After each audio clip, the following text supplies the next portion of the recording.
Yesterday that took away tomorrow.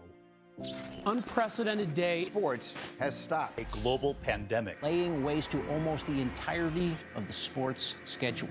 Like that, the road closed and the dream died. We were left with fragments, a story without a plot. There was no flag, no final huddle, and no finish. A team of destiny indeed! No lion to ring in the roaring 20s, and no charging tiger of rebellion.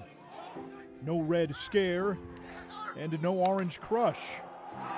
No last hurrah, and no proper farewell. Just emptiness, loneliness, and darkness. But from the shadows of darkness comes the promise of dawn. So we can dwell on what never was, or dare to dream on a new day. Sure, it'll look different. It'll feel different. It'll be different. Yesterday is gone. Tomorrow has returned. And today we play.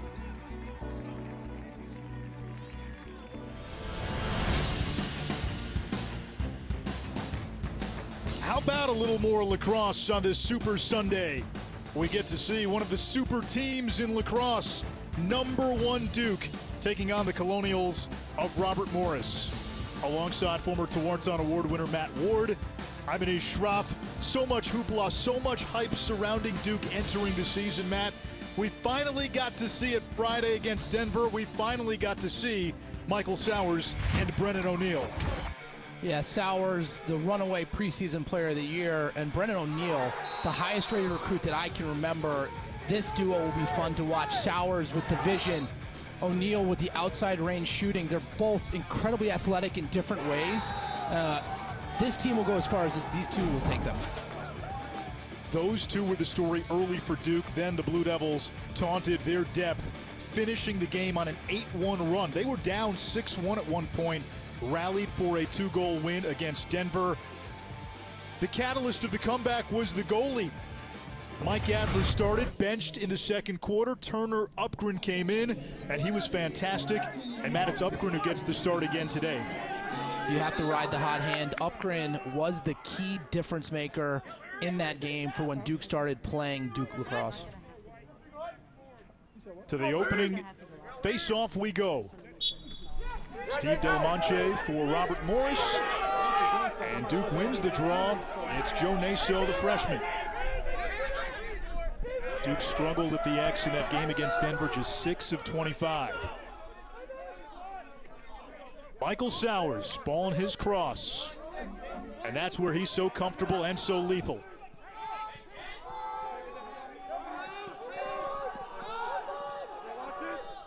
And somebody lost a stick. That one did not go in. It'll be Shot interesting by to Sean see. Lowry. That could have been on the inside post. I know we had one yesterday in the Towson, Virginia game that looked to hit that interior post. So did that one. Robert Morris in transition. Let's see if they try to go early, and a save by Upgren. It's fished out by Tyler Carpenter, the senior.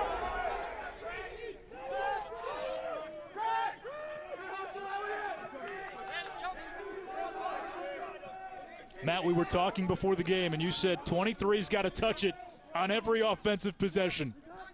And so far, early in this game, he's in a much better spot. Right there with a great opportunity.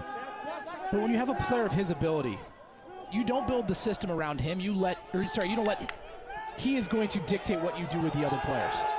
Give him the ball. Make him your focal point on offense, and you are going to be very tough to stop. He's averaging more than 6 points in his career per game. That is ludicrous. He was averaging almost 9.5 per game last year. It was the best start to a favorite season. for the Tewaaraton. Best start to a season I've ever seen. What he was doing at Princeton last year. That's too bad we couldn't see it through. Here's Jake Boudreau.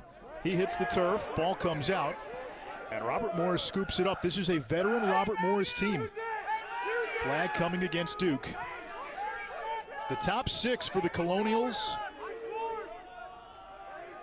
3 grad students, including a 7th-year senior, more on Jimmy Perkins later, 2 traditional 4th-year seniors, and then Elliot Holden, a sophomore.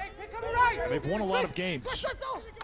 In the tournament in 2018 and 19 as NEC champions, playing as an independent this year after 10 years in the NEC.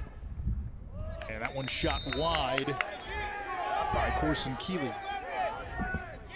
And the core of this team has had big wins in their program. They beat a Marquette. They beat Penn State in 2018. And right there, the trip, clearly a penalty. And this Robert Morris team is going to be very good on the man up with their Canadian flair, their stick skills. Look for them to start with some quick passes and change sets early on.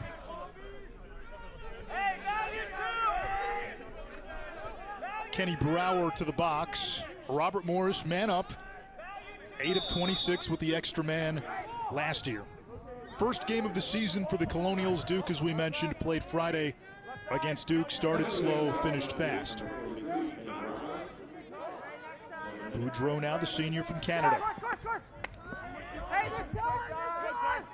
Here is Jimmy Perkins, 51. Over to Keeley. Perkins feeding the crease to Boudreau. And Robert Morris, Bobby Moe with the opening salvo.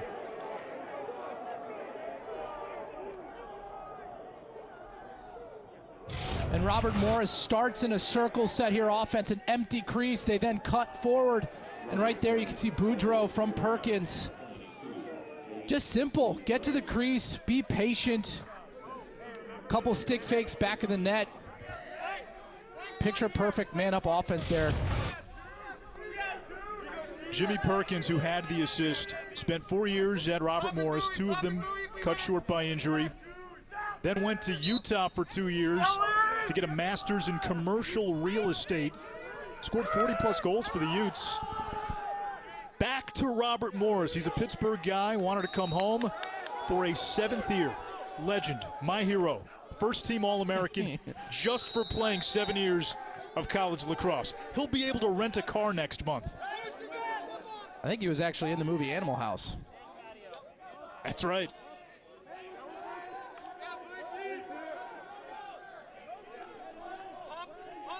Van Wilder was another 7-year guy, wasn't he? He was. Kai Montgomery, he had a goal in the opener. Shoots, and a save by Ben Savic. 2 early saves by Savic. Robert Morris in transition. Again, older team, they've played a lot of ball together. 2018, when Maryland was the defending champion, Robert Morris led 6-3 at halftime in the first round. In 2019, they lost in round 1 to eventual champion Virginia. Head coach Andrew McMinn telling us they're not afraid of Duke. They've played in big games. A chance here, too high, off the cross of Ryan Smith. And Matt, Smith is one to watch. 3rd overall pick in the NLL entry draft, another Canadian. And he is not someone you want to let get free with their hands that close in this ball game. He is incredibly skilled. He is thick and plays this game with poise and skill. Perkins has his man hung up. Upgren out of the cage.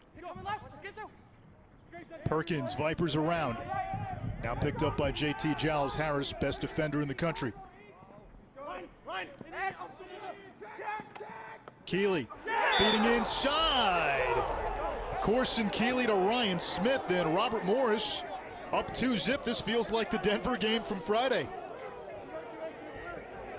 Robert Morris has come to play, and again, offensively, this team is incredibly skilled. This is perfect offense. Drive down the side, throw the ball through X, the perfectly timed cut, the patient finish. If you're a high school coach or a college coach, you clip that play right there, and you just show it on repeat over and over and over. This is team offense. This is a team game, and if you play at that level, Ryan Smith, as good as it gets. I'll regret saying this, but are we ready to short the Duke stock? Not unless they freeze your trading, Anish. February 7th.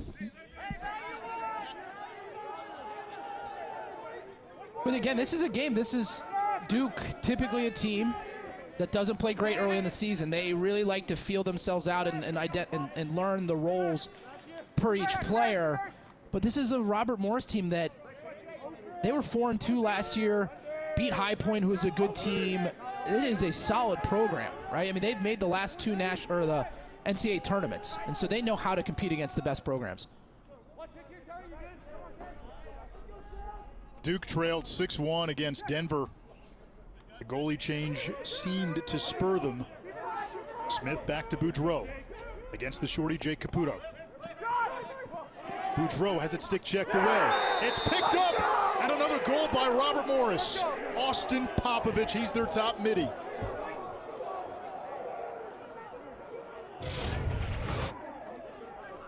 Robert Morris getting goals in all types of fashion.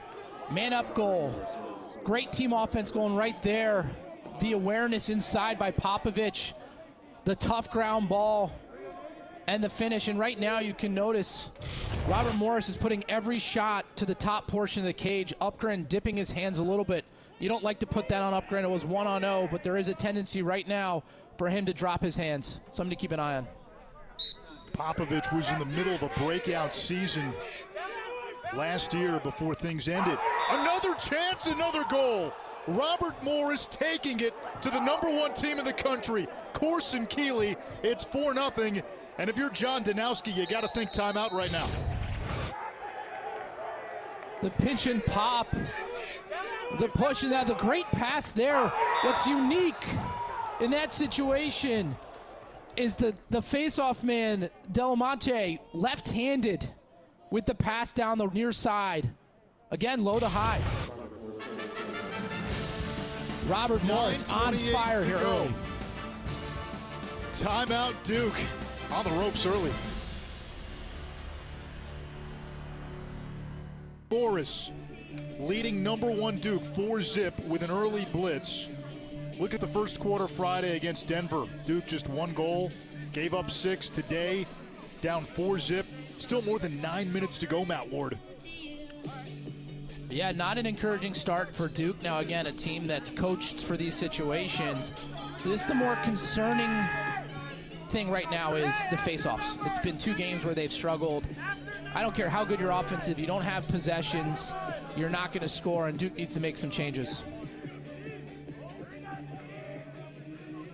Upgren remains in goal, 5th-year senior out of Stillwater, Minnesota.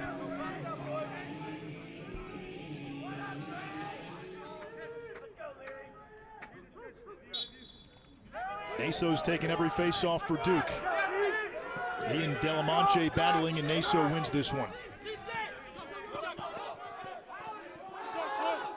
Naso, a freshman, plays it to Terry Lindsay, and the short stick D-Midi gets Duke on the board.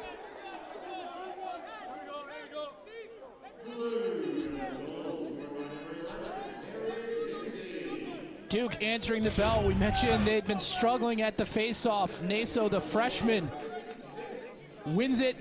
Very patient. He draws the defenseman to him and then makes the pass to Terry Lindsay. Just what Duke ordered or needed. Matt, Super Sunday, people do squares, right? If you were doing squares for this game, Naso to Lindsay for the first Duke goal. Nobody had that. That wasn't even an option. You haven't seen my squares, obviously, Anish. No. Two face-offs in a row there for Duke. First touch here for Brennan O'Neill, 34 in white, #1 freshman in his class, considered a generational talent.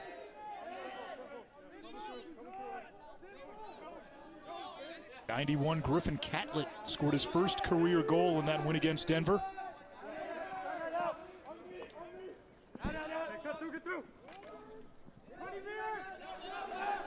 Now it looks like they're shutting off Sowers. Robert Morris pressing out.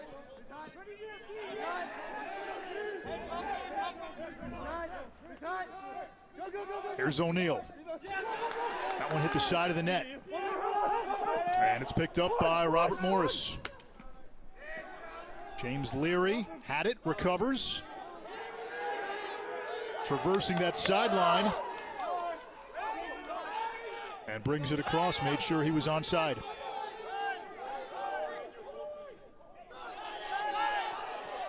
Another transition opportunity here for Robert Morris. Oh, if that was caught clean, that was another look for the Colonials. That's the second time Robert Morris has caught Duke in transition out of the out of the substitution box.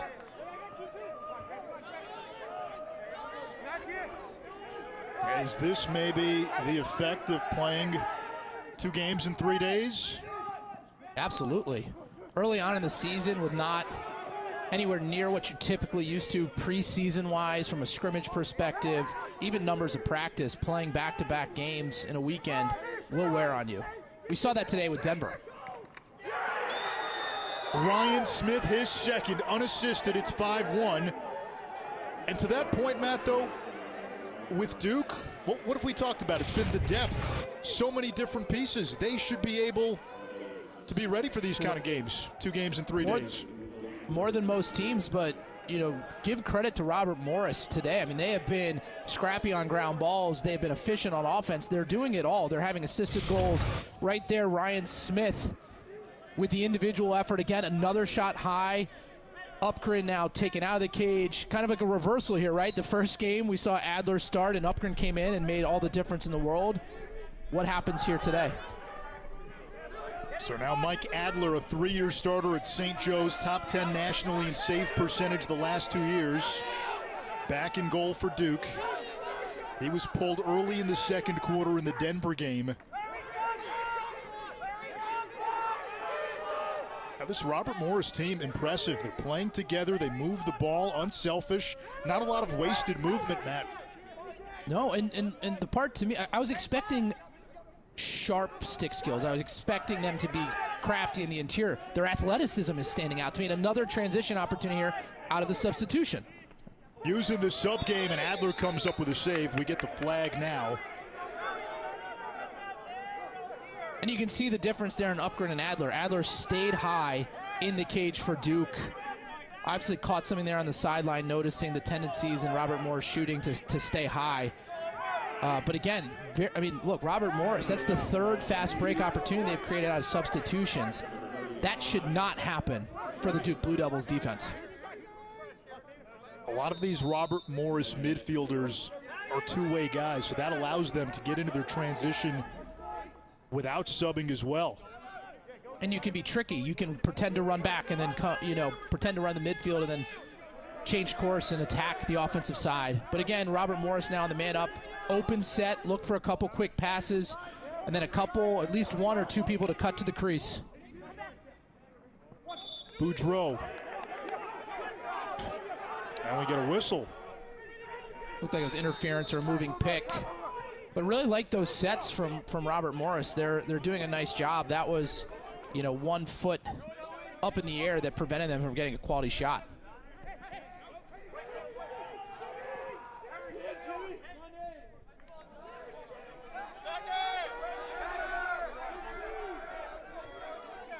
Jake Caputo will jog it in.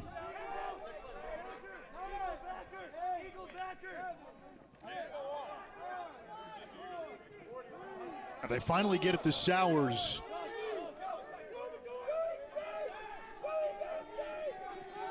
Sean Vines pressing out. Vines, a junior college transfer, 2nd season with the Colonials.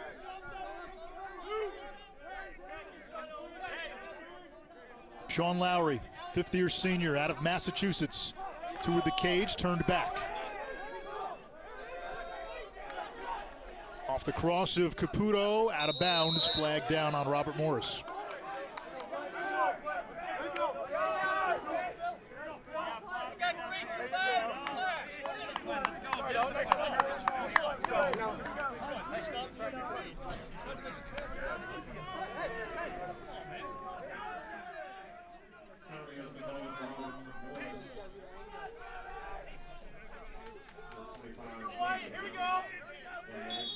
Owen down in the box, a minute man up for the Blue Devils.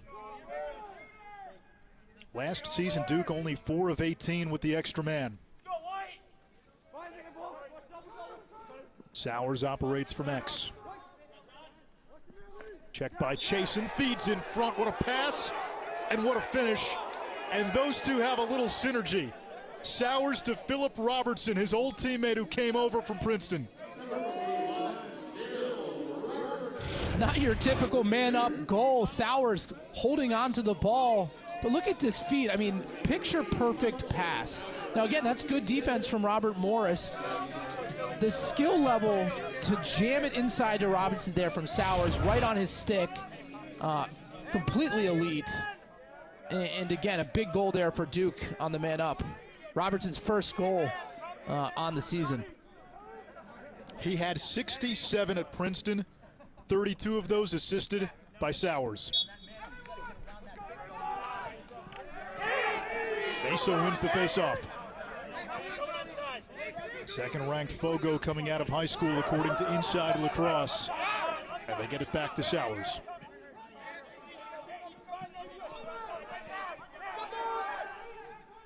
Kai Montgomery now. Riley Walsh.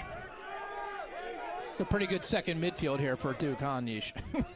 You look at the talent and the experience that they have. They're going to put a lot of pressure on worn-down defenses. Shot wide by Dyson Williams, the Canadian. It was off the stick of Savic, so shot clock resets. Here's Brennan O'Neill, bullies inside. Ball's in front of the cage and secured by Ben Savic. Savic, a Division II transfer, spent a couple of seasons at Palm Beach Atlantic in West Palm Beach, Florida.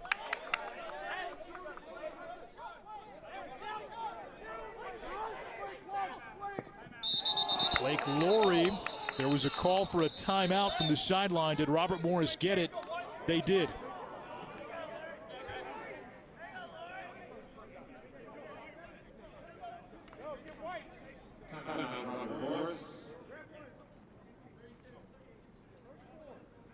We told you this Robert Morris team was a veteran group.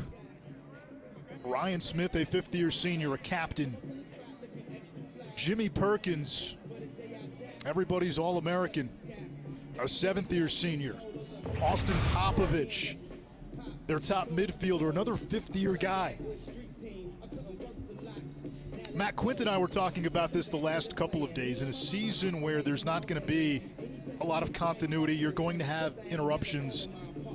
There's got to be a bigger advantage for teams that have played together in the past, teams that have chemistry and continuity built in, you know, whereas you have a team like Duke where they're still trying to figure out how the pieces work, even though they're pieces every coach would want to figure out how to work. Yeah, and again, I look at it kind of different. There's pieces that can come in that just fit naturally, right? I watched Virginia play last night, and Bertrand, the transfer from a D2 school, looked the part, and he looked completely comfortable because he just fit. Sowers and O'Neill are two new pieces, completely different. It's going to take them time to figure out their chemistry with one another. And O'Neill, again, with the hype, I love his game, right? I mean, the kid, his highlights are phenomenal, but he's not going to necessarily be that much bigger than everyone anymore, and there's tons of skilled players. So he's got to figure out, what's my game going to be? Am I the initiator off the end line and try to take it to the cage like he did previously? Or am I going to be the person that lets Michael Sowers kind of dictate the offense and get good on the off-ball side of things and catch defenses out of position? To me, that's, if I'm Duke, every possession's getting through Michael Sowers. Every single one. He is at least initiating something, and start taking advantage of O'Neill on the wings and at goal line extended to take advantage of his size and his stick skills. Matt, I want to be careful how I phrase this because we can all be prisoners of the moment. 1 through 60 on their roster, I don't know if anybody has more talent in the country than Duke. It's as deep a team as we've seen in a long time.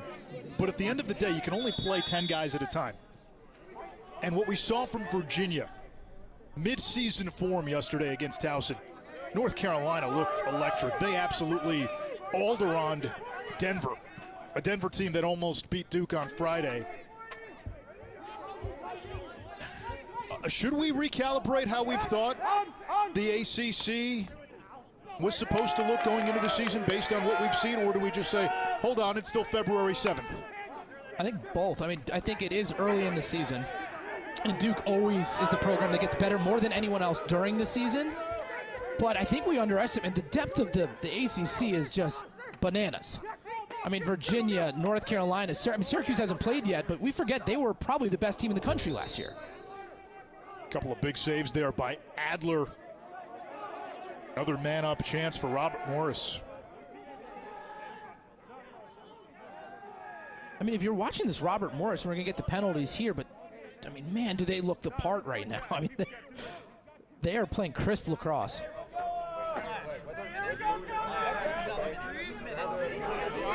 Zero turnovers for Robert Morris. How often do you see they get Adler? He got 2 slashes. I don't think I've ever seen that before from a goalkeeper. So Upgren will come back in. They'll have another player serve the penalty.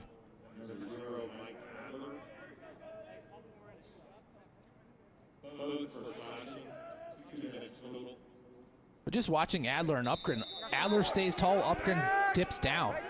And so again, it's Robert Morris seems to have Upgren's number, just being high net shooters. But here with, a man up for 2 minutes, they can be patient. They can spin the ball quickly, tire this Duke man down defense out, and hopefully find one in the interior.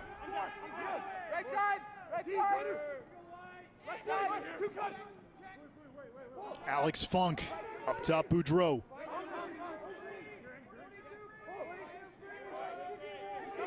Now they'll try the hidden ball trick. Boudreau's got it though. He didn't fool anybody. Popovich now on the wing to Smith. Still probing the perimeter. They are being very patient. This is exactly what you want for a 2-minute man up. Boudreau's pass knocked down. Carpenter with a nice play. It's vacuumed by JT Giles Harris, and he comes away with it for Duke. Tornadoes out of trouble. What a play by Giles Harris on the man down. Gets the ground ball and then breaks through double teams.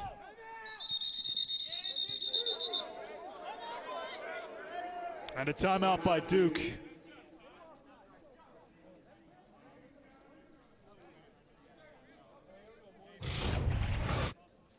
Just a big stop here from Duke's man down. The deflection. Look at Giles Harris there. Gets the ground ball. The strength in his cradle to maintain possession right here. The nice footwork and the spin move to break through to the other side and get the ball into the offensive end of the field. ACC preseason coaches poll. What's fascinating, Duke the #1 team overall nationally. Preseason #1, but Syracuse was the coach's pick to win the ACC. And remember, when last season ended, Syracuse was the #1 team in the country. We don't see them until later this month when they take on Army. Yeah, I mean, the surprising one for me there is North Carolina below Virginia. I mean, if you look at North Carolina last year, were they 6-7-0, playing great lacrosse. They really hadn't been challenged or played any elite teams, but I don't know, they're scary. You watch them play today, and Virginia, who struggled last year in the shortened season. So a little shocked on that one. Not as surprised on the Syracuse side. I mean, you give credit to the team that was ranked #1 at the end of the year prior, and Syracuse was pretty dominant. I mean, that midfield that they have is second to none. Great in the cage. That team is going to be something to contend with. They got another big-time freshman coming in, Owen Hiltz out of Canada. Chase Scanlon back for another season, and you mentioned that midfield, Dordovic, Curry, Trimboli. I thought Jamie Trimboli doesn't get enough credit, one of the more underrated middies in the country, and boy, Virginia yesterday. I mean, that Syracuse midfield, I mean, talk about athleticism, right? I mean, that they can do it on both ends, right? And you look at Virginia, you look at their midfield, it's, maybe outside of one, they're more offensively focused. I mean, that Syracuse team is going to push it in transition, just continually put the pressure on you with their athleticism, unlike any other midfield that I think we see in the country. What was so stunning in some ways about Virginia's win, Matt Moore did not play. Dox Aiken still limited, was not a factor. Ian Laviano, who led the ACC in goals 2 years ago, No goals, no assists. It didn't matter. We saw Schellenberger, the #1 recruit in the country the previous year, who redshirted last year. We saw Charlie Bertrand, 2-time Division II Player of the Year. Peyton Cormier, sophomore, 6 goals. Yeah, Virginia looked sharp. I mean, not their MO is to be that sharp early in the season, but they were on point yesterday, playing that fast-paced brand of lacrosse and getting everyone involved. Back to even strength. Here's Owen Caputo. And a shot clock violation. Duke was unaware of how much time was left. They used a large portion of that shot clock to kill the man down. Even if that goal would have counted, Savic is on. I mean, he is lights out right now, seeing the ball, controlling rebounds. Duke hasn't had a ton of opportunities, but when they had, he's been up to par.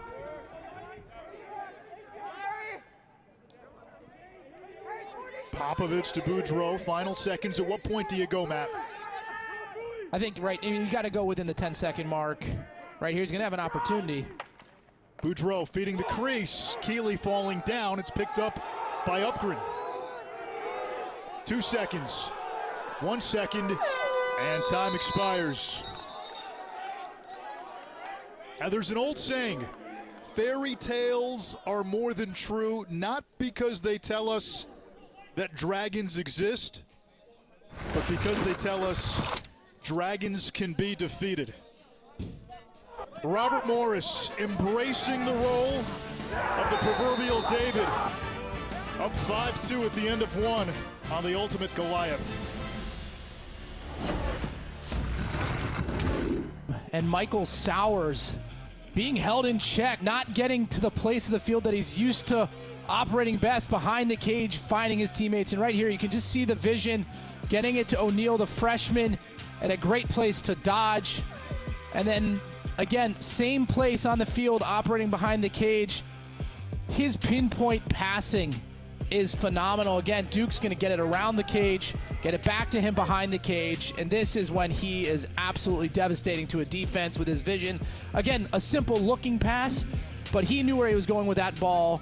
2 passes prior, best passer in college lacrosse, best passer we've seen in some time.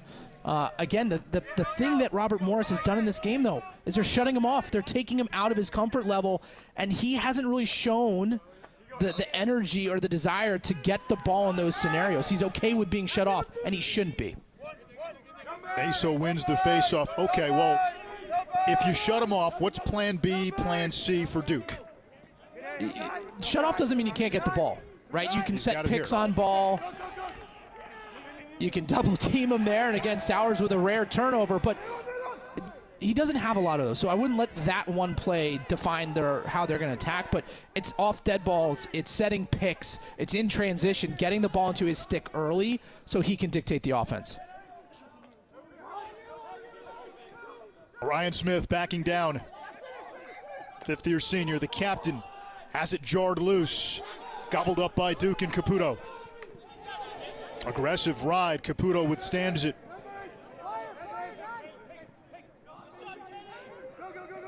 Here's O'Neal, missed it wide on the bouncer.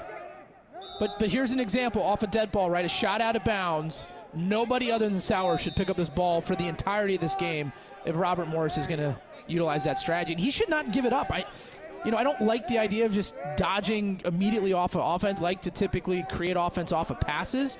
But if they're going to take your best player, the best player in college lacrosse, out of the game, you just can't give the ball up that easily. Cameron Baddour looking to get to that left hand. He does. O'Neal will trigger. Who does Brennan O'Neal remind you of? A John Grant Jr. type player. I mean, the great out of Delaware, one of the best pro players of all time. I mean, he was a big lefty, flair for the dramatic with his stick skills. O'Neal has all of that. I think John Grant Jr. figured out his game was he didn't need a ton of separation. He was deceptively quick. But he used his size more than I feel like O'Neal has been using so far, obviously early on in his career. That's something he can figure out, though. He's gonna get accustomed to that and identify what his best opportunity is this year, because it's going to change over his career. Here's Jimmy Perkins. One thing that impressed me about O'Neal on Friday, being scrappy, going after ground balls, aggressive in the ride.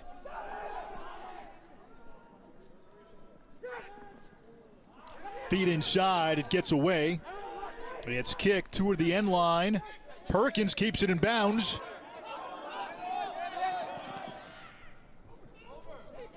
And Robert Morris prevents the over and back, somehow salvaging the possession. And that's a juice play for the bench. Typically, when you have matchups where you think one team athletically has the advantage, those ground balls always come up that team's favor. But Robert Morris today is winning the majority of those 50-50 scraps. 5 to shoot. Perkins has his pass intercepted by Adler. 5 turnovers for Robert Morris. Duke has to get it across before that clock hits 60, and they do.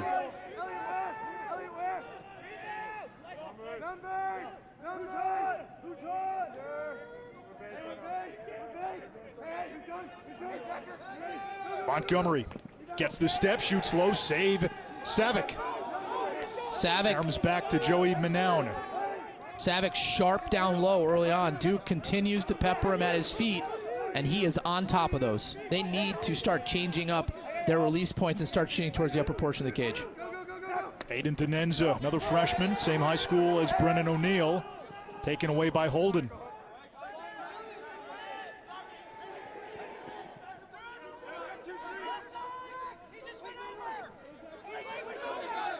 Blake Laurie, his brother Bo, played at Ohio State, was on that Final Four team in 2017.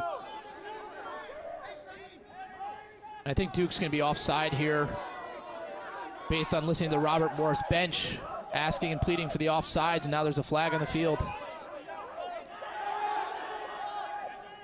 Boudreau against Manown. That's a matchup for Robert Morris. Feeding inside, another save by Adler.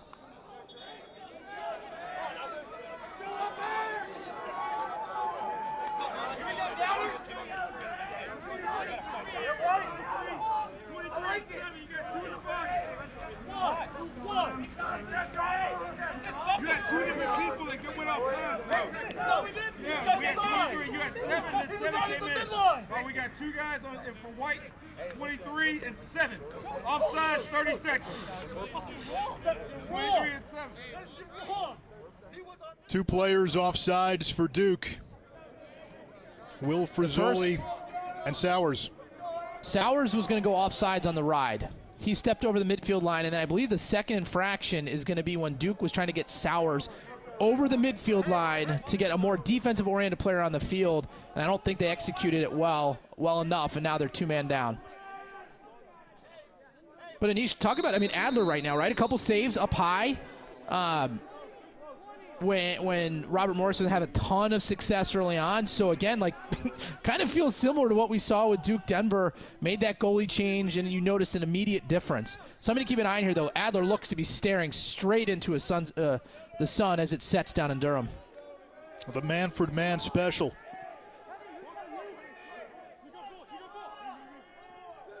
Perkins over to Smith.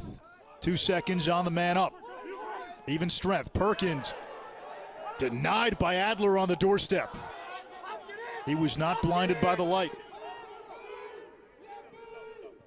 Lindsay, who's got one of the 2 Duke goals. Great passing, just unable to convert. Dyson Williams looking for Jake Caputo. Dyson Williams last year, 25 goals to lead Duke as a freshman. Had 7 in a game against Richmond. Scored on 16 of his final 23 shots of the season. And a penalty coming against James Larry, 39 for Robert Morris. Here's O'Neal, left hand, bouncer, turned away. Man up for Duke.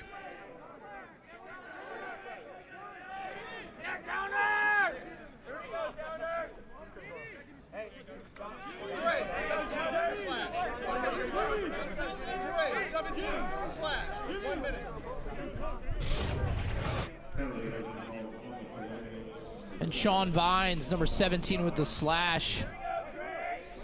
Gonna give Duke the man opportunity for a minute. Again, this is where Sowers can pick you apart. You see him right now behind the cage. Expect Duke to spin it maybe once or twice with crisp in and out of their stick passing. Get the ball to X and have a couple cuts and look for Sowers to feed the interior. Sowers looking for Dyson Williams. It's intercepted. Will Johansson, junior from Victoria, British Columbia. And now Robert Morris will try to kill this Duke man up.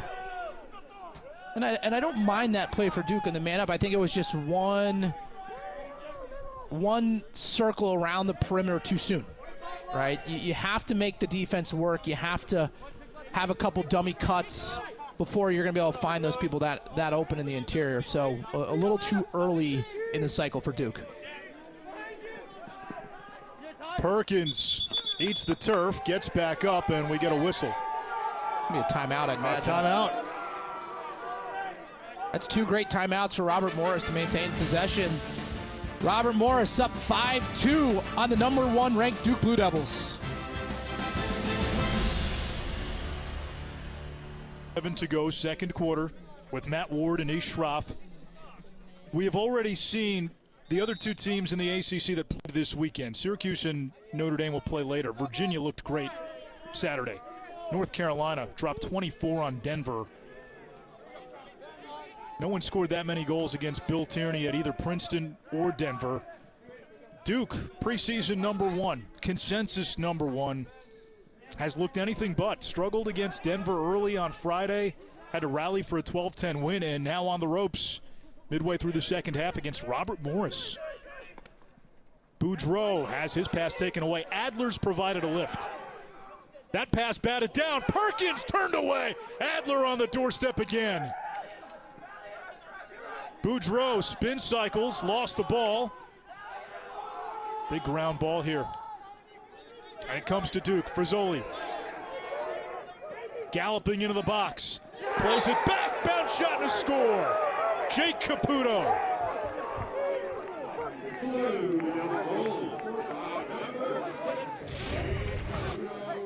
Adler playing the role of spoiler. The pass intercepted there. Robert Morris deflects his pass, but look at that acrobatic save. And then again, Duke on the transition here. Caputo, a two-way type midfielder, patient, drops his hand to the far corner. You know, Caputo gets that goal, but right now the story is Adler in the cage. It's 2 games in a row for the Blue Devils in 2 different scenarios. Adler started game 1, Upgren came in and was a difference maker. Changed the roles today. Upgren struggled and Adler has been phenomenal. That's a dangerous formula to carry forward, though. I don't think it's one you draw up as your, what you want for the season, right? What is it, 2 goalies, you don't have one? But the difference is these goalies have both played great. In the second scenario, they've struggled in cage early on. But Adler right now, I think with 4 saves and no goals, some of them for the dramatic. It's 5-3, and again, if you're playing squares, where do the Duke goals come from today? Terry Lindsay, Philip Robertson, and Jake Caputo.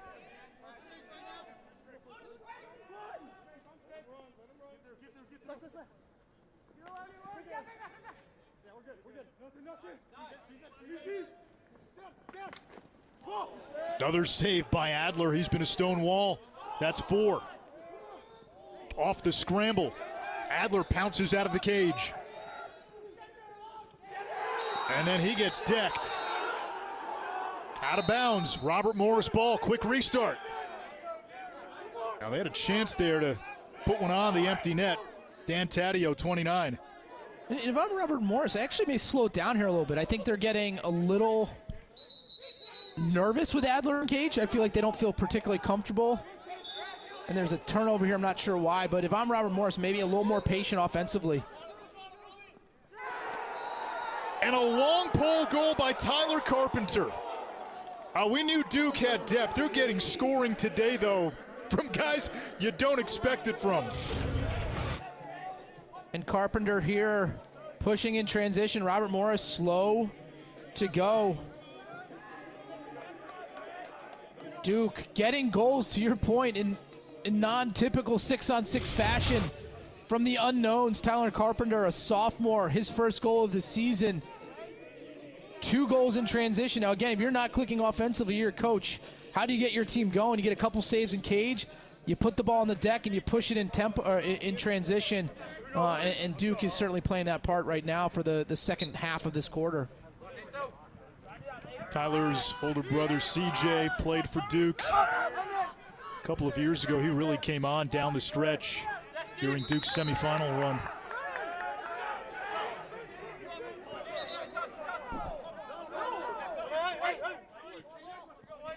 It belongs to Duke. Here comes Sowers, shadowed by Vines.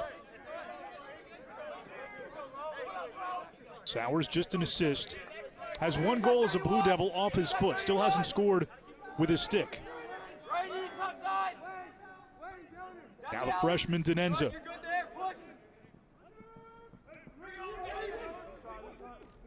Owen Caputo, 2 goals against Denver, shoots low, saved. Rebound is loose. It's like they're curling.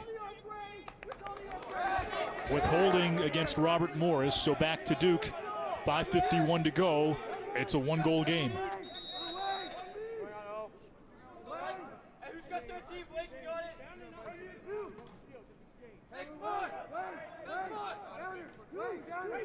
Here comes Sowers, best player in the country.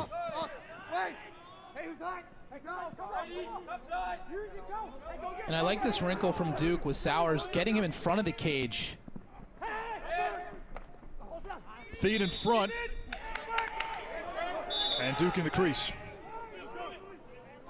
Sowers typically known as an ex-attackman, but he's underratedly efficient in front of the cage from the high wings. I like Duke, implementing different strategies to get him involved into the flow of the game.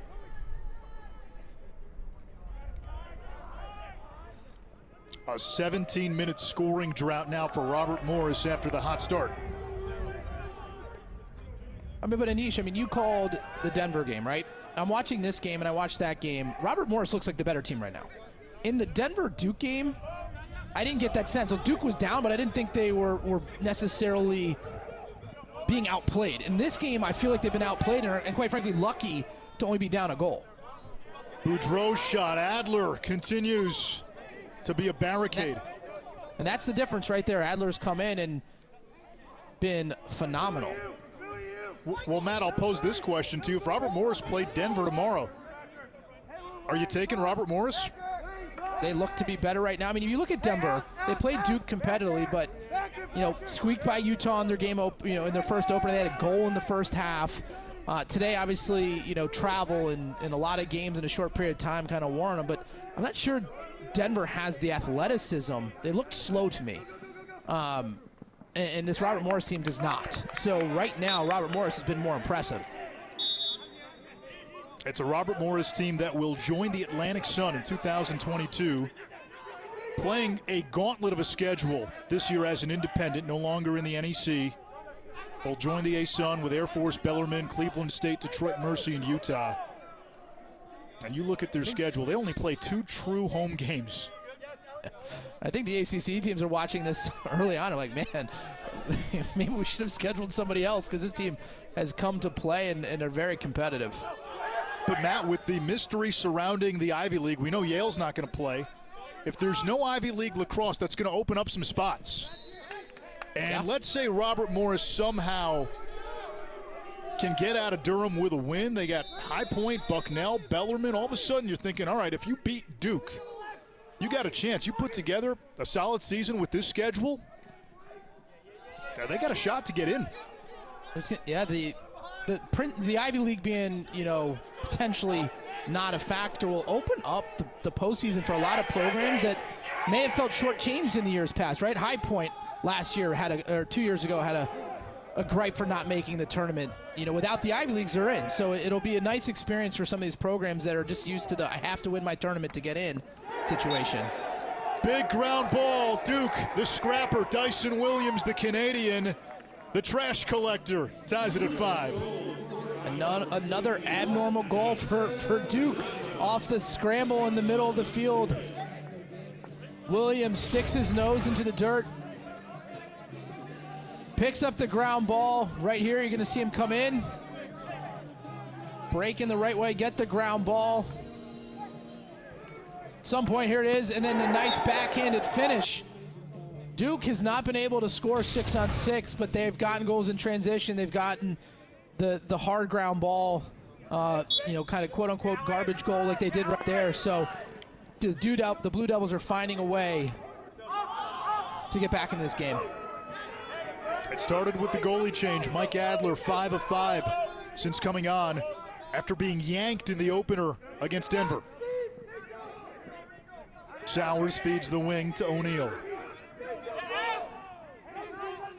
Brennan O'Neal, 3 goals in his debut against Denver, scoreless today.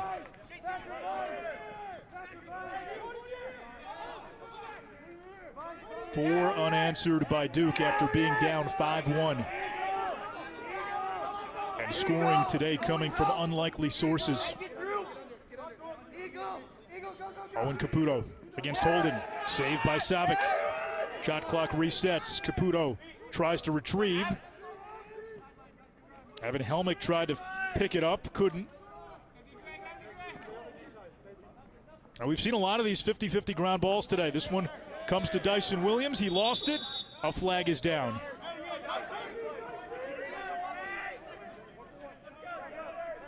And it's been the difference in the game. Those ground balls were all coming up Robert Morris early on. They've all been coming up Blue Devils here in the later part of the first half, and that ground ball led to a tripping penalty that's now going to give the Blue Devils a minute on the man up. 2 big-time ground balls from Williams, number 51, for Duke. One results in a goal. The other results in a penalty on Robert Morris, giving the Blue Devils another man up. Duke 1 for 2 with the extra man.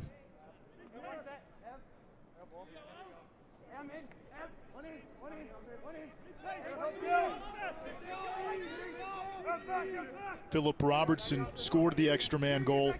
The Princeton transfer, the other one. Nakai Montgomery.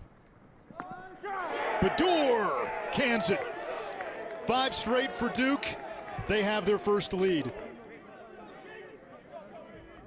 How pretty was that? The skip pass down to Sowers, then in and out of his stick to Baddour. Look at that. I mean, that is the definition of tic-tac-toe. It all starts with Montgomery with the skip pass to Sowers. Sowers knowing exactly where he's going with that ball once he catches it, and the perfectly timed cut from Cameron Baddour. His first goal of the season, a big one for the Blue Devils. He was playing well last year. 8 goals, 7 assists. Always been a big EMO guy. That's his 4th career man-up goal. Naso the face-off win. Out of bounds, it'll stay. Nope, looks like it'll go to Robert Morris.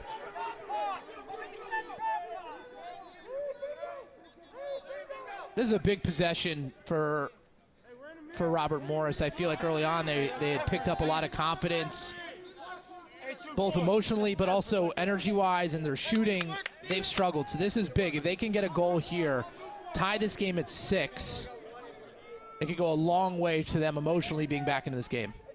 Matt, what was working before that Robert Morris has to get back to?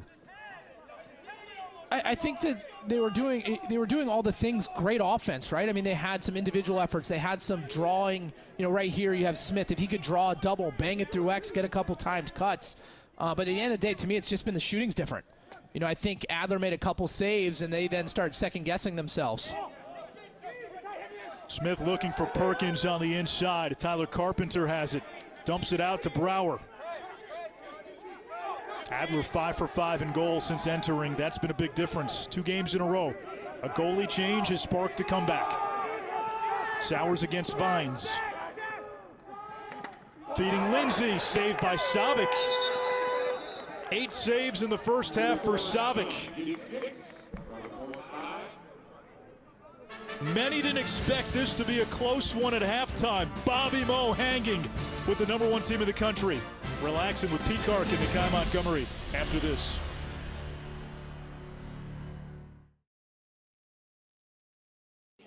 With Matt Ward and Ish Shroff, we got a close one. Duke on a 5-0 run to close the first half, leading Robert Morris by 1. But the Colonials, Matt, got off to the fast start. They led 5-1 at one point. Ryan Smith, one of their veterans, with a couple of goals. Yeah, Ryan Smith, the number 3 pick in the National Lacrosse League's draft. The indoor game right there, one off ball, one individual effort there with a slick finish. And then Duke made the change. Adler in cage right there. That was the first stop he made all game, and you can see him seeing the release points right away, baiting shooters to shoot it high, picking off passes. For the second game in a row, Adler comes into the cage for Duke. They make a goalie switch, and it changes the whole momentum of the first half. And then Duke getting goals in transition. Carpenter and Caputo putting in the back of the cage. Duke doesn't have a traditional 6-on-6 goal, yet they find themselves up 6-5 here to start the second half. One area where Duke has improved from Friday, faceoffs 9 of 13. And those faceoffs were big there in the second quarter. Robert Morris won a bunch early on, but Duke has come in tough off the wings. They're getting those 50-50 ground balls now. They're kind of asserting their will in a physical way. To me, you know, both goalies playing well. Adler came in and has been all the difference in the world. But for Robert Morris, you know, Savic has been lights out as well. He's stopping everything low. He's baiting Duke shooters, into low percentage shots, and he's been sharp. Adler, who survived a shark attack when he was in high school back in 2013. He knows resiliency after getting benched in that Friday game against Denver. Needed 50 stitches, tore 5 ligaments in his leg, and guess what? He still surfs. Would you give up surfing if you got attacked by a shark, Anish? I can't even swim, so like that's not even a non-starter. That is a non-starter. I thought you were going to quote forgetting Sarah Marshall. Swim. What happened? Delamanche wins the faceoff. Let's see if Robert Morris tries to get some early offense. And that was the key early on. You know, Anish, you mentioned it was Robert Morris attacking Duke early in the sets.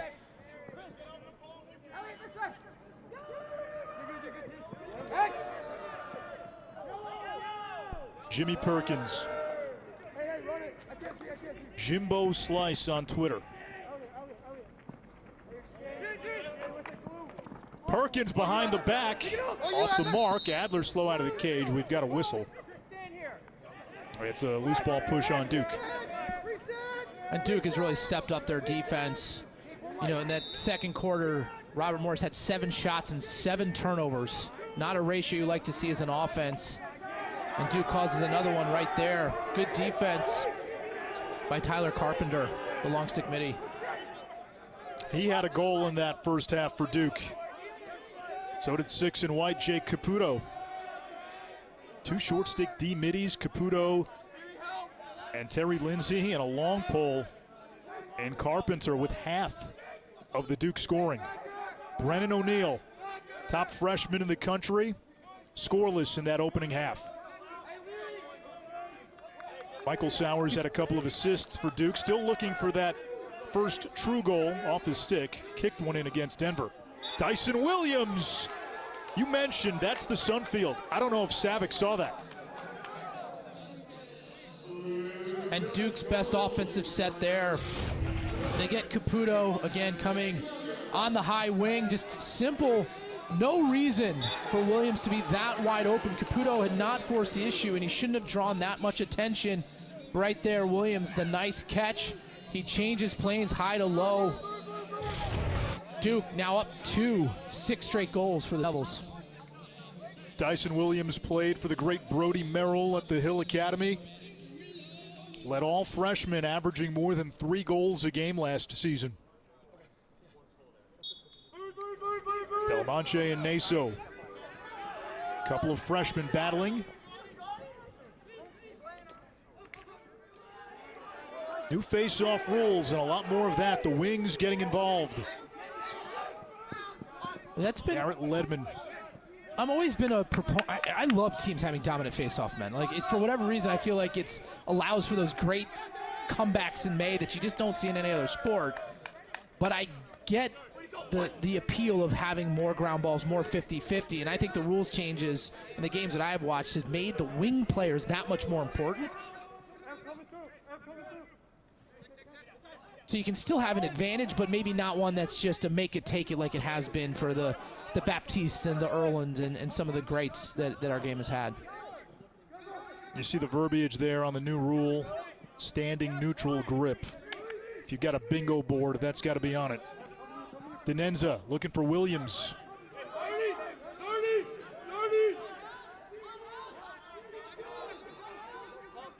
Riley Walsh.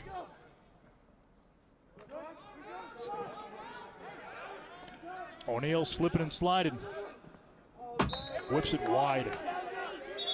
It's amazing, right, to see guys like Manown and Riley Walsh, Nakai Montgomery, who we have seen featured in such prominent roles before, now bit players on this team. Joey Manown. 85th career goal.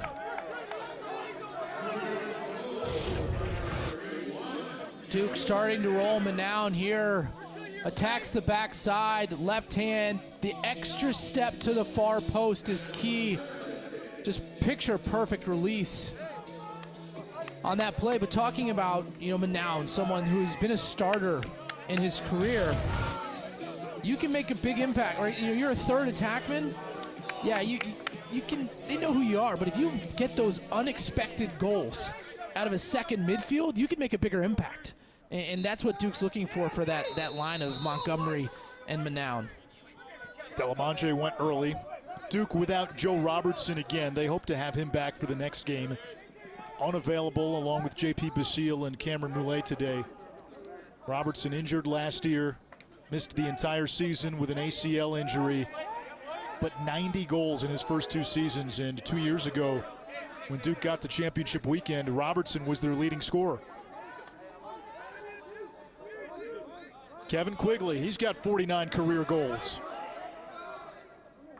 This is, I guess, the third midfield today. It's Quigley, Catlett, Nakai Montgomery.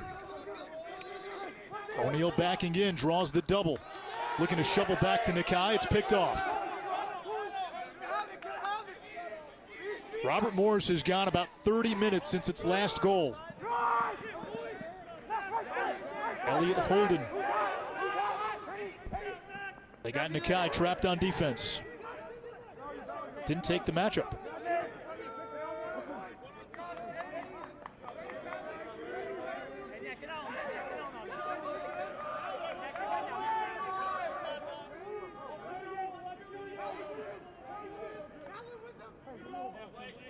Robert Morris has missed its last 9. And not too many quality shots there. I know Adler's had a few saves early on that were big, that were high-quality saves. And then they've really started to force the issue a little bit. That's Another a big save by Adler. That's a good one. Ryan Smith coming down to his right hand to drop your sticks but get your shoulder up like that. Caputo nearly had his second. That would have been nifty. Carpenter digs it out. Does that change, Matt, how you think as a shooter when you're facing a hot goalie? Oh, absolutely. I mean, as much as shooting, just like anything else, it's confidence, right? I mean, if you shoot it and you think it's going in, you're going to be more accurate. You're going to put more power on it versus when you start second-guessing yourself. And you can see that in Robert Morris and how they've been shooting since Adler's coming to Cage.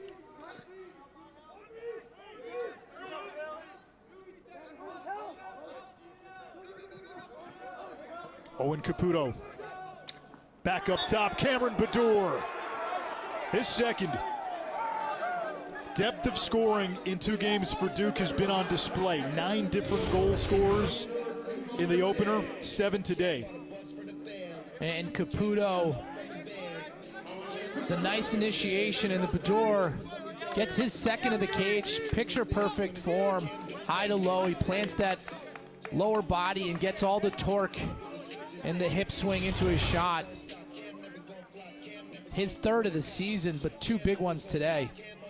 Duke really is an animal based on time of possession, right? I mean, if they have the ball, you know, they're going to put some numbers up, but they don't tend to do well. They're not facing off, and just like other teams, but they've really made a change there in the middle of the field in terms of ground balls as they get another piece of laundry thrown on the field here, and they're going to go man up again.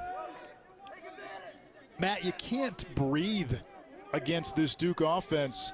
It's not like the second or third midfield comes in and as a defense you can catch your breath. It's not a show-me unit. I think you may be more nervous when the second midfield comes on because you don't have as much scouting on them. You don't know what to expect. But I mean, you just think about the ACC. What team are you breathing against? I mean, like,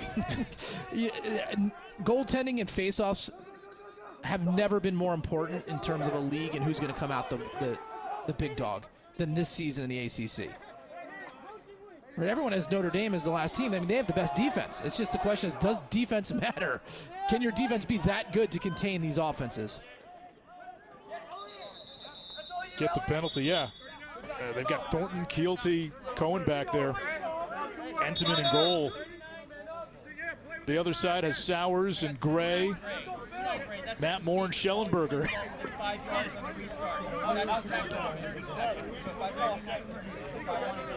I mean, it's just remarkable. You look at these teams. I mean, Duke did a lot of damage in terms of transfers. The other teams just did a lot of damage. They kept kids at the program. So now you have really 5 unbelievable recruiting classes on, you know, and the players that stayed are probably your best players, right? So, like, you kind of weed out some of the lower-end players, but you keep your nucleus, and then you bring in new young talent. I mean, this has to be the best talent that college lacrosse has ever seen because there's just more of it. You know, everyone got a redshirt year. Yeah, there's never been more talent concentrated in the game. Duke 2 out of 3 with the extra man. Sowers has been dangerous on the EMO today. That one is wide. Shot by Philip Robertson. Now that was saved, excuse me. There's Sowers.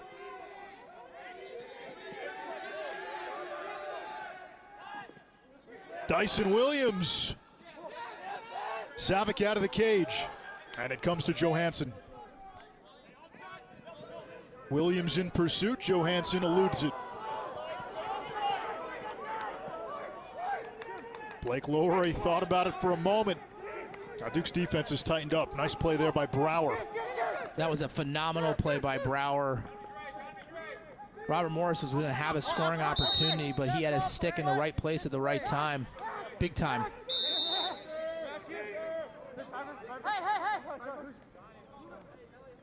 Eight straight goals by Duke after Robert Morris took a 5-1 lead early. And something Duke's done really well on the defensive end, they've made some adjustments in that substitution game. That was where Robert Morris was getting a lot of uneven opportunities early on in the game, and not so much as Duke's made some adjustments. Brandon Solhoff.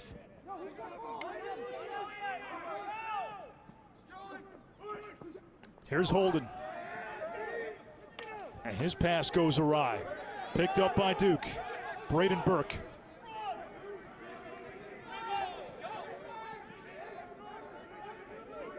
Dude, this is Sowers. I'm pushing here. This is where he's best. You know, unsettled situation, slow break, get on the wing.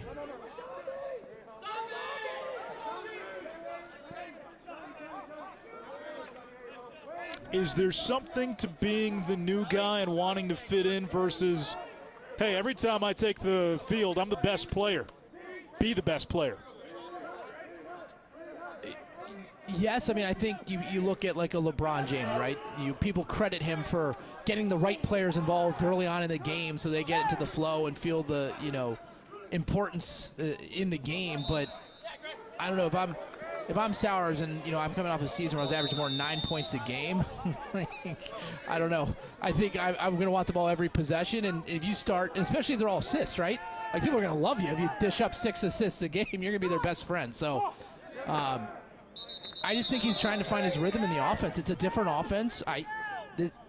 This may be me thinking way too much into it, but I don't know if he loves the surface at Duke's field. It's a grass field. He's been used to playing on turf. There is a difference in that, especially for a quick player like himself. So that may or may not be the case. He doesn't look to me to be as jitterbuggy as he has been in the past, but I'm sure he'll find his way. I just want to see him play to the highest ability that he can, and to me, I can't imagine this the case, but he seems to be not like he's playing with a ton of confidence, which is shocking to me. Extra man for Robert Morris. They have not scored since the first quarter. Ryan Smith's got 2 of the 5. Here's Boudreau. Good look. Adler there on the rebound. It's Keeley. Now, nothing Adler could do about that one. He has stopped 8 of 9. He's been a difference maker, but Corson Keeley on cleanup duty. I mean, right here, Robert Morris. Adler with that save. Robert Morris needs more of those breaks and quick hands inside to keep competitive with Duke. Nishroff, Matt Ward. We are in the world of the transfer portal. Eric Holden from Hobart to Maryland. Mike Adler, St. Joe's to Duke. Jackson Morrill, Yale to Denver. Michael Sowers, Princeton to Duke. And the Blue Devils brought in impact transfers. Sowers, Adler, face-off man Dan O'Connell, Philip Robertson from Princeton. All were captains at their previous school. Well, today Sowers, a couple of helpers, and Mike Adler coming off the bench today. After getting benched on Friday, he has stopped 8 of 9. He has been the difference in this game. Second game in a row for the Blue Devils where the goalie coming off the bench has made the difference. I mean, you have to think Adler, obviously a great career prior to Duke. Maybe he was a little nervous in that first game against Denver. New program. He got peppered pretty early and didn't seem to be seeing the ball too well. But today, Robert Morris hasn't found it very easy to get it by him. The one goal they have was off a rebound, off an amazing save that he made. So he has been the story. I mean, obviously Sowers, we'll talk about him till we're blue in our face. But Adler has made a much bigger impact in this game than Sowers has. Jake Caputo, he's been great on ground balls today. A lot of hustle plays from that rope unit for Duke. Duke just always reloads in the defensive midfield, but they just do a great job of identifying players that can push it in both ways. Just great two-way players that could play offense at other programs, but they've decided, hey, where I can be most impactful, make the biggest difference for my team, is to be a great short stick defensive midi and push it in transition. And those goals that they got early in transition today are what sparked the offensive, flurry that they've had here. Another save by Savic. He has been almost every bit Adler's equal in keeping Robert Morris in this game. 11 saves now.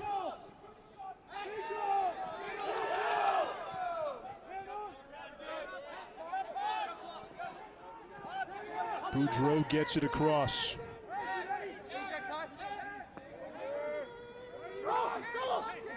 Popovich drew the slide. Taddeo. Look at JT Giles Harris. What's yours is mine, and what's mine is mine own.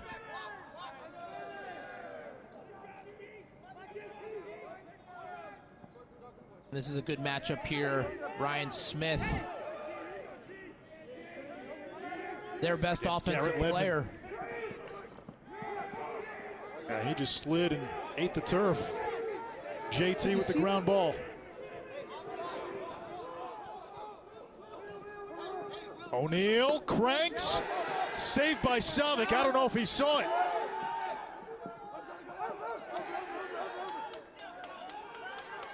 But going back to that Smith play, right? I mean, this Duke field looks hard. You could see him sliding there.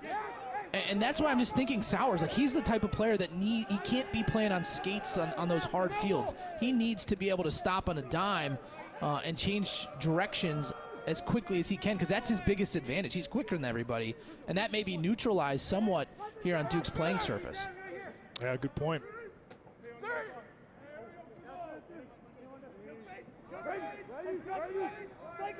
Popovich.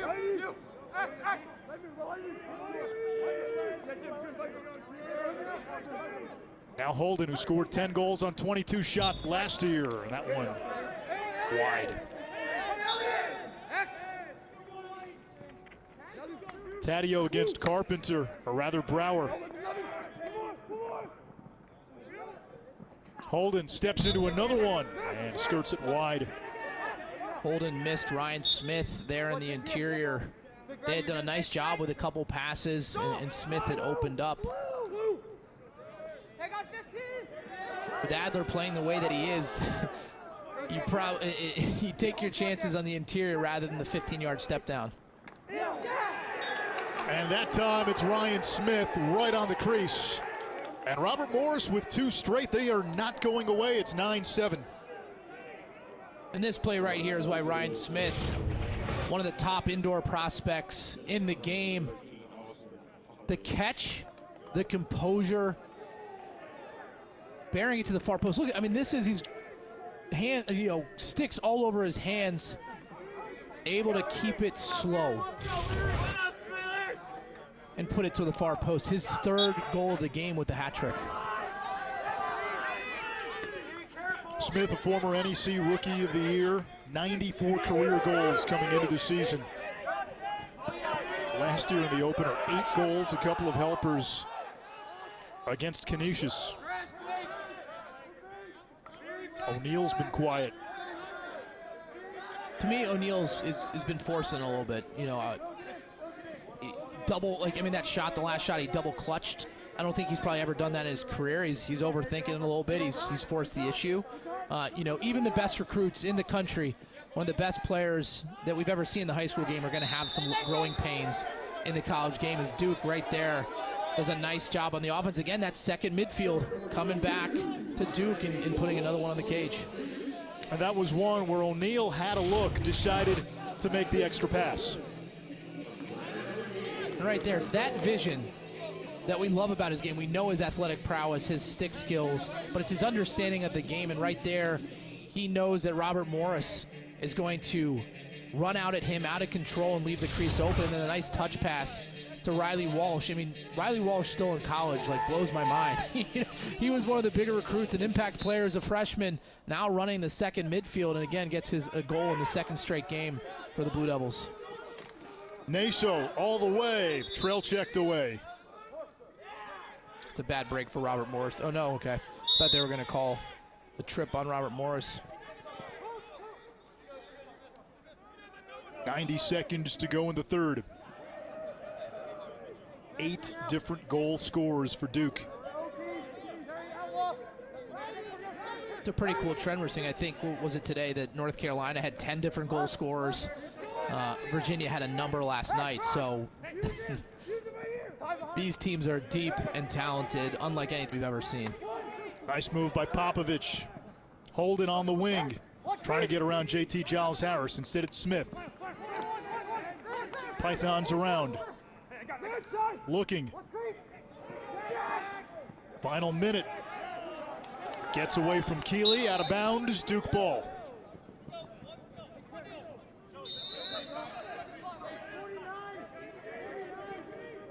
Denenza, the freshman, a Long Island kid who dreamt of playing for Duke.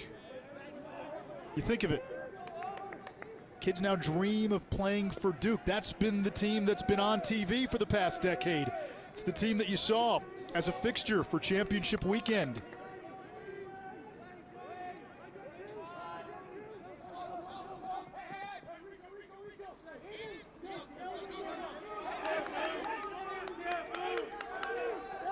"15 seconds. O'Neal and Sowers working a 2-man game. Now Vines won't let Sowers get free. O'Neal against Helmick. Skips it to Dyson Williams. Shot bothered. 9/10 of a second left. Now, if Brennan O'Neal can continually... That Wait, I hold our don't breath here. believe will count. It does not. But that's, again, awareness play right there. Duke very well coached, creating an opportunity. But a 3rd quarter led by the Blue Devils. They now have a 3-goal lead, taking it to the 4th quarter.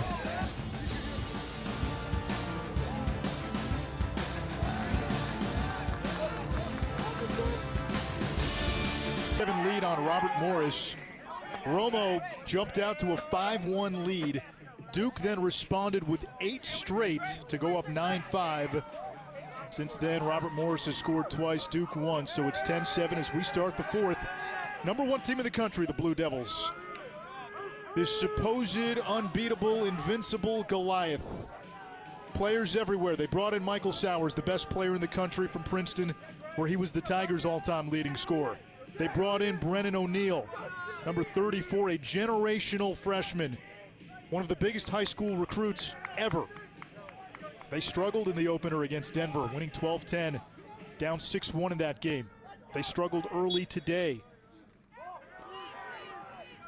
with Matt Ward and Ish Schroff, and Naso winning the faceoff. Feeding Brennan O'Neill. Dyson Williams hits the side of the net, and a break for Robert Morris. Now, the one area where Duke has come as advertised, Matt, so far, the depth. It's shown up in both games. Yeah, if you were to look at Duke, you would think, number one, probably the best duo in college lacrosse when you think Sowers and O'Neill, right? Just based on his hype alone, O'Neill, and then Sowers, what we've seen in for his career. Their strength has been, quite frankly, their backup goalie going in each game, and then the depth. Their goalies have come in tough situations and played really well, but it's just getting contributions from everyone on the roster. The defensive middies pushing in transition. The Walshes, the Caputos. That has been their strength. And again, if they get those pieces and Sowers and O'Neill tend to get that rhythm, watch out. But Robert Morris not going away. Jake Boudreau, the Canadian, a 3-year starter. 9 goals last year. One of 3 Canadians in the starting 6 on offense. Individual right effort. There. And Boudreau, the key here, right? We're going to see Caputo forces him to his right hand, knowing he's a lefty, but then Boudreau does a nice job shifting left, protecting his stick, getting his hands free. It's the footwork, and it's him knowing where he wants to get in the field that made that shot possible. Naso 15 out of 20. If Robert Morris has any designs on toppling the world order in college lacrosse, they got to win faceoffs in this fourth quarter. And Naso comes away with another one. Let's say Duke hangs on to this game. Is Duke the number 1 team in the country at the start of next week? Yes, because there is no media poll this week.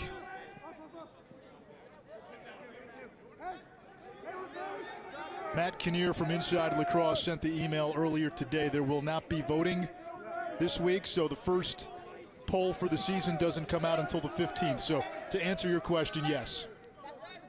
I think that's a way of you avoiding answering the question, Anish. I gave you the answer. Oh, what a shot there. Oh, big time shot for Bador. His 3rd of the game, a hat trick. Again, the unknowns right here. I mean, this is just, that's a Division I midi dodge, shooting on the run. To me, I always kind of talk to people. You can be a great, you can be an okay midi if you can shoot time and room. It's the ability to shoot on the run that takes you from good to great, good to phenomenal. And right there, that is what it looks like to a T. Just a hard dodge to his left hand, high to high release to the far post. Bador with his 3rd career hat trick, his 3rd of the game. Naso's won 16 out of 21. Robert Morris threw a long pole at him and chasing. Didn't matter. Well, it did this time. They get it back. Boudreau. Holden. Romo, the backup. Nice little appetizer here on Super Sunday. Little lacrosse. What a weekend we've had. Duke Denver got it started on Friday. Virginia flexed on Saturday with 20 goals against Towson despite no Matt Moore, a limited Doc Sakin. Saw the stars and Bertrand and Schellenberger, Cormier, a sock trick. And then, boy, North Carolina Amtrak'd Denver earlier today, 24 goals. Could have had 30 if they wanted to. Just scoring at will, and the amount of great looks they got, it was just uncanny. 24 goals was them being nice, quite frankly, right? I mean, it looked like they could have scored every single time they had the possession within the first 20 seconds. I mean, they were, the part that I'm so impressed for them is the pieces just seem to fit better than the other teams I've seen so far, right? I mean, well, look, we're early in the season, and what these teams will be a month from now, 2 months from now is going to be completely different. But if you're North Carolina, you look at you have everything. You have good defense, good goalkeeping. You have a star in Gray. You have Solomon, who's an amazing second attackman. That team just looks the part. How about Sowers just shredding the defense, finding O'Neal. Yeah, that's the difference early on, North Carolina and Virginia. A lot of these guys have played together longer. Now, let's be honest. We didn't expect Duke to be in a ball game with Robert Morris at this juncture. 11-8, fourth quarter, it's a ball game. I know Duke hasn't played together as much. They did have a full fall. We expected better from Duke, even though it's early in the season.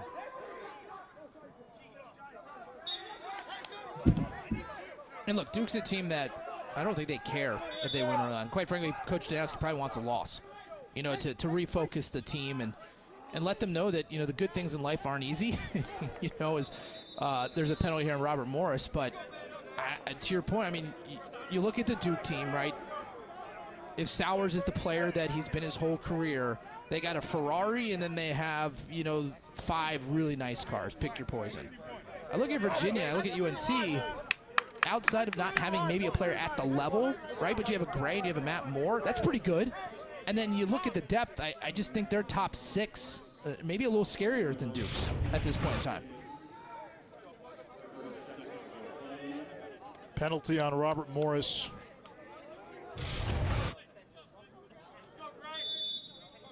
That's going to be an interesting debate, Matt. Yeah, Duke's roster from top to bottom, nobody can match that in college lacrosse. But can a team put out 10 on the field better than Duke? On the offensive end, I think you absolutely can. Again, Sowers putting up 9 points a game? No. But what we've seen so far, him still trying to find his way as he gets in his... Oh, wow, almost gets another assist there. I don't know. I take Virginia's overall talent and North Carolina's over Duke on the offensive end. O'Neal is great, but is he better than Schellenberger? Seeing what we've seen so far? Probably not. I think Schellenberger was really impressive. So I don't know. When you're running Dox Aiken, Cormier, and Bertrand out of the first midfield, I don't think there's many teams with a lot more depth than that.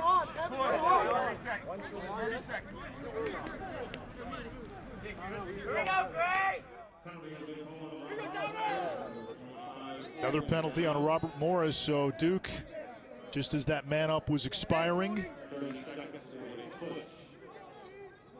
Still time on the first man up, so 6-on-4 here for Duke. Not 6-on-5, excuse me.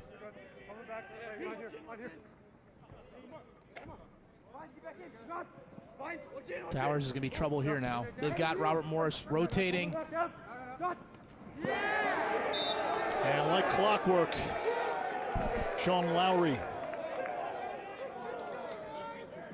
And Duke doing a nice job identifying which Robert Morris man was having to play to. And right here they notice, you can see they shove up the field. Lowry just gets his hands open. Robert Morris making that a little too easy for Duke. Helmich out of position. He rotated too far up the field to let Lowry get his hands open. Lowry, another guy. There's 9,000 guys in college lacrosse this year that you're going to say, man, hasn't he been playing forever?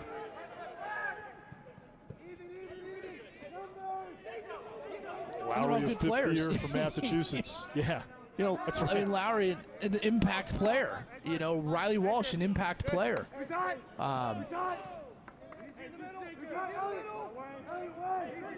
You're right. These guys were key pieces on teams that reached championship weekend. Absolutely. A noun to Quigley.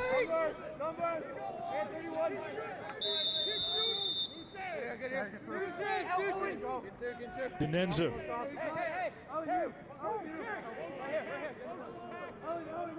You see Holden and Boudreau as D middies. Robert Morris will play its midfielders both ways.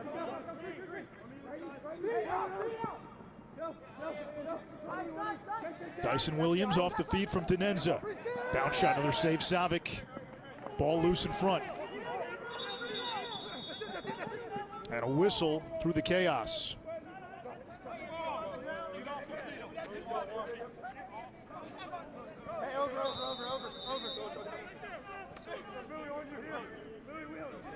We see what you see, so we couldn't see the call. It's against Duke. There was a bunch of pushing there. I think it was just a function of Duke pushed in the back first. Who did they see do it first? It was pretty choppy in there. And that one froze Adler. Was that the old hip side goal? Popovich. Definitely one Adler would want back. Right there, you know, they force Popovich down to his left. He's not able to get much on it. But sometimes the easy ones become difficult. Maybe he just missed it out of the release point. But right there, I mean, it seemed to me Adler he had his stick in the right place, was on it from the get-go, and somehow just missed it. Not typical of him in this game so far. He's been phenomenal. His first soft goal of the game. 12-8, still not over. And a face-off one. It's Johansson off the ground. Accelerates. And an unforced error by Robert Morris. Can't do that. It's tough, right? Because you feel like, hey, maybe 6-on-6, we're not generating a ton, we need to score in transition. But possession's so critical. So, you know, which one do you kind of prioritize over the other? Montgomery off the rocker step. Nakai Montgomery. And that's the problem right there. Robert Morris, they have that turnover. They're exhausted on defense. That's why it looked so easy for Montgomery. He was fresh. Robert Morris tired on the defensive end, but just look at this subtle stutter step right there in the explosion. And then he switches to his strong right hand, goes upstairs. Savic has been phenomenal in cage Robert Morris down low. Montgomery gets his second goal of the season.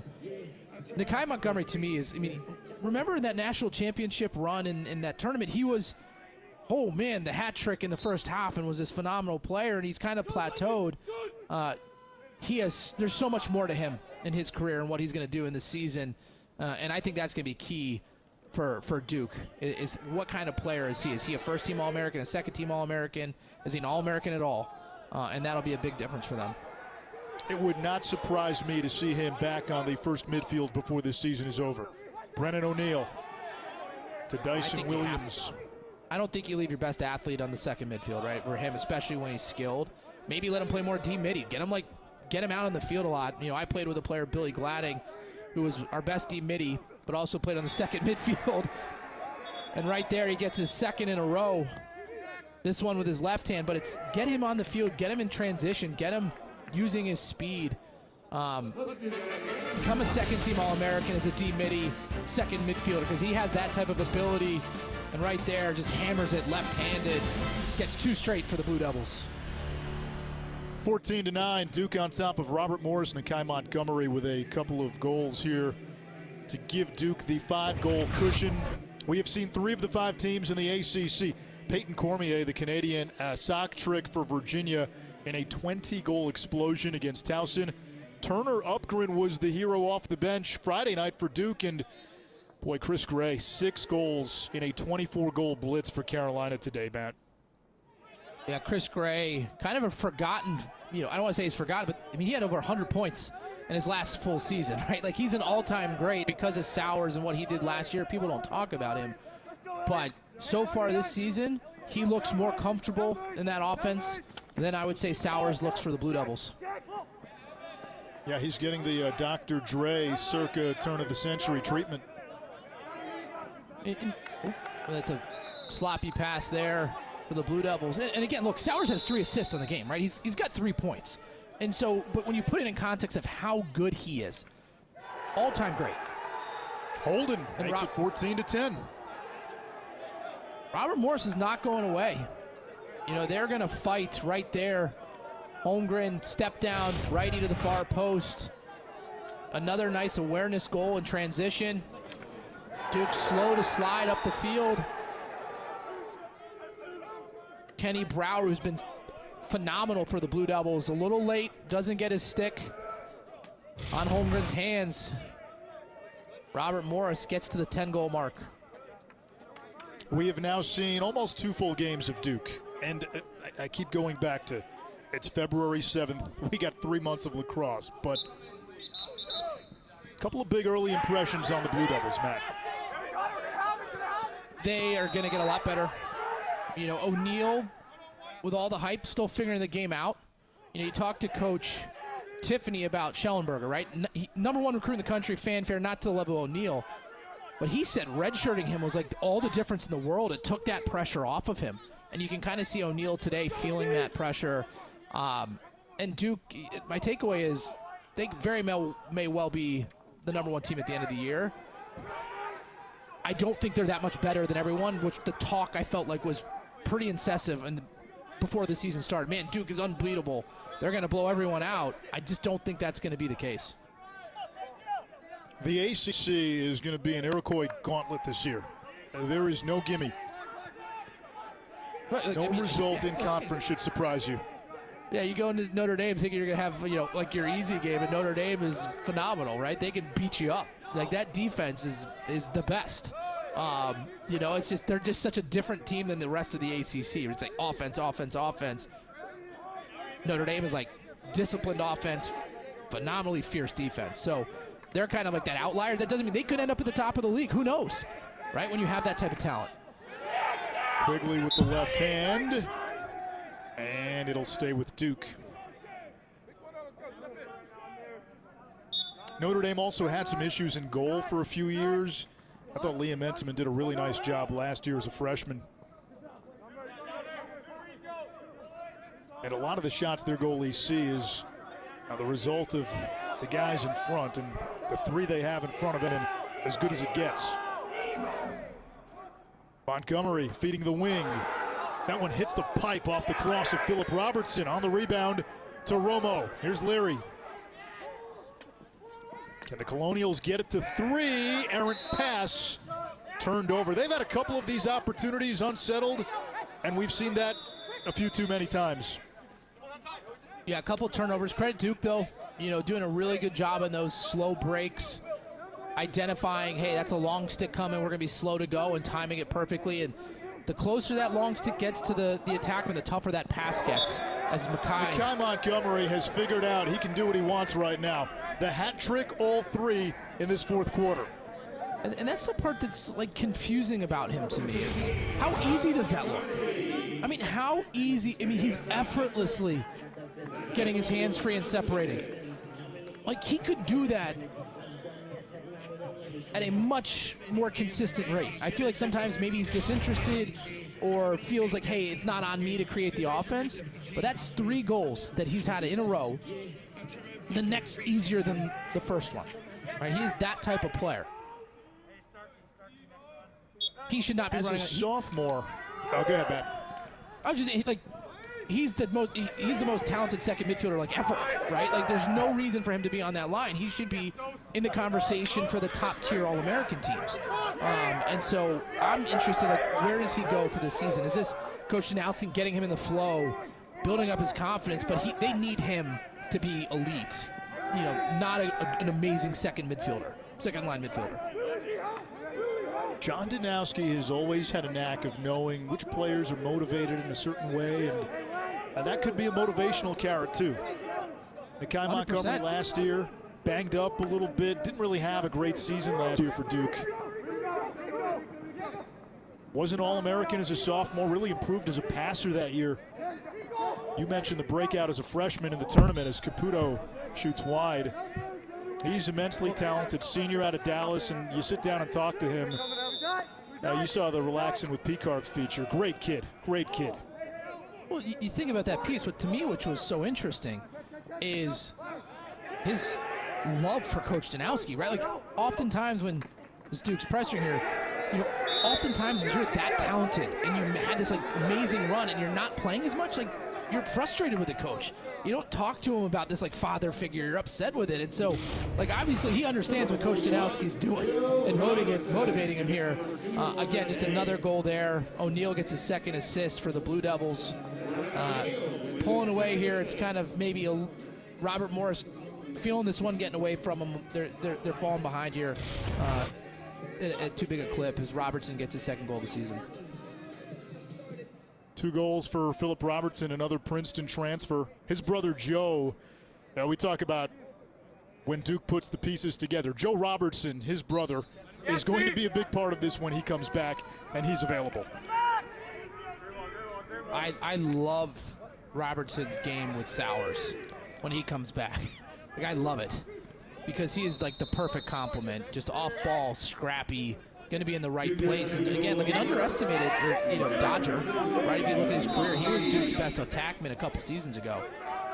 So to get him back, I think that's a great point, Anish.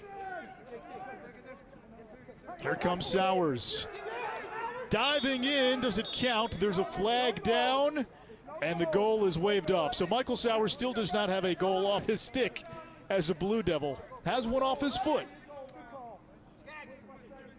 I think that's a goal. If you look back at it, you can see Sowers. He's frustrated. He wants that first goal. Right here, you're going to see. Obviously a clear push in the back, right there.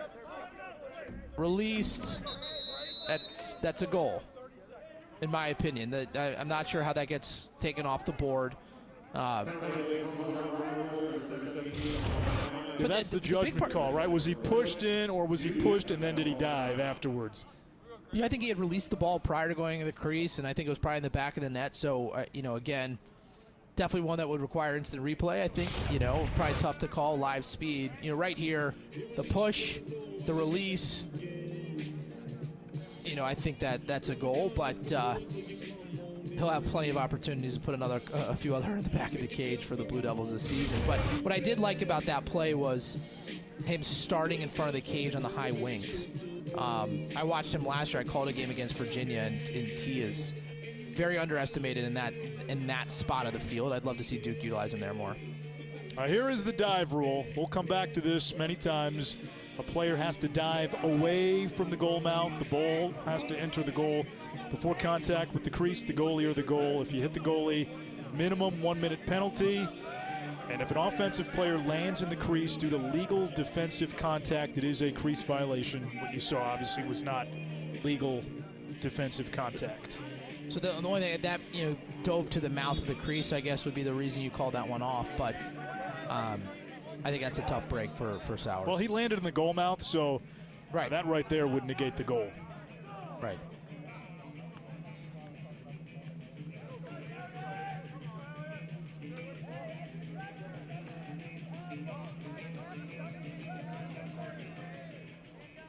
Ronnie Caputo, longtime D coordinator for Duke. Another man-up chance for the Blue Devils. Slow start, strong finish for Duke, Friday and Sunday.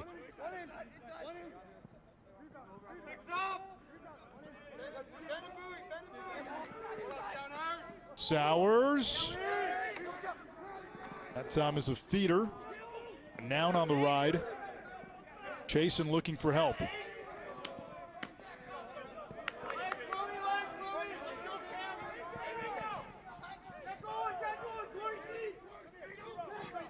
Keeley wanted Perkins. I wanted to see Perkins score.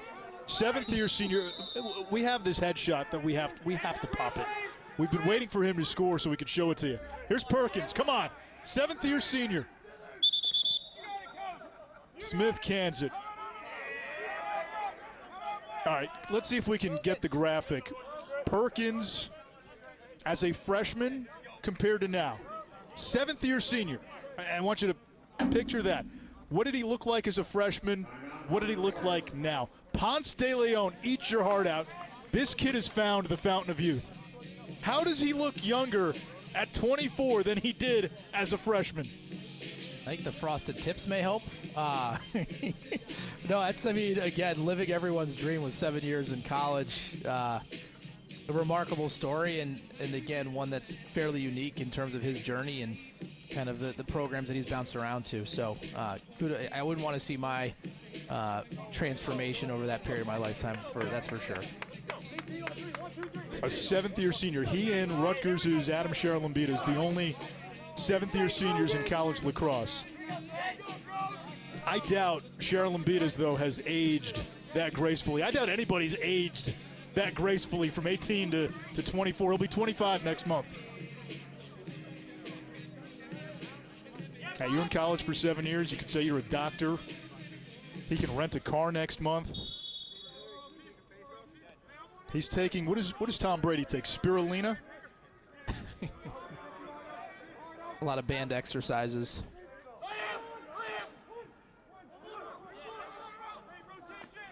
Here comes Smith. He's got 3 goals today. Perkins, can he clean up? Oh. There he is! Jimmy, count it!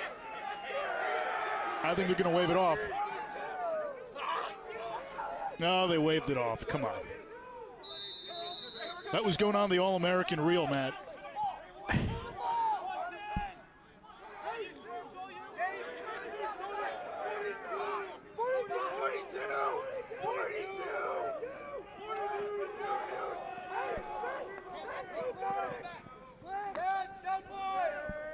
He went to Utah for 2 years, got a master's in commercial real estate.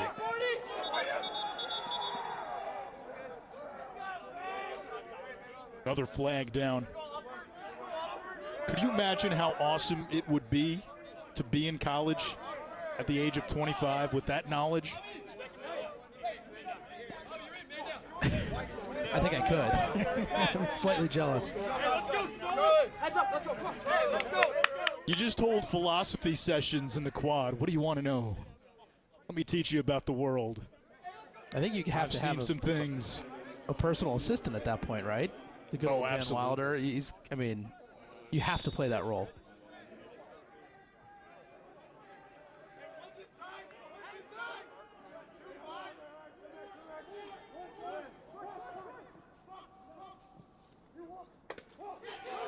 Saved by Adler.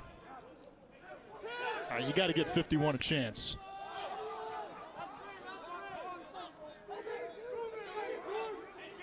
Smith. Andrew Bonafide, the new goalie for Duke. Not Adler. Goalie change.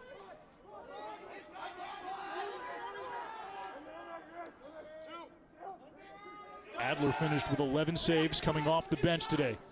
Helped Duke get back in this game. Turnaround whip is not there by Popovich.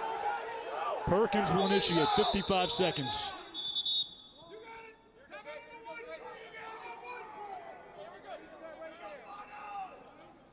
We get a timeout. All right, Matt, Super Bowl tonight. Who do you got? I have the Chiefs 24-17. I can't see another Tom Brady Super Bowl, so we'll go with the Chiefs, and I'll take Patrick Mahomes as the MVP. Go down on a limb Mahomes there, by the way. As the MVP, I like the Chiefs big 41-20. I'm also, you don't even say long-suffering Jet fan. It's just implied, Jet fan. Long-suffering is just assumed. So, yeah, Brady at the dais receiving another Super Bowl trophy. I can't stomach that either. Chiefs 41-20.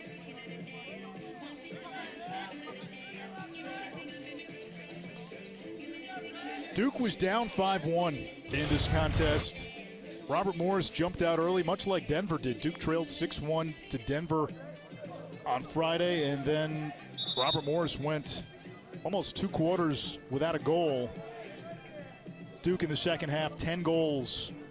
Nakai Montgomery, 3 in the fourth quarter. Badur with a hat trick.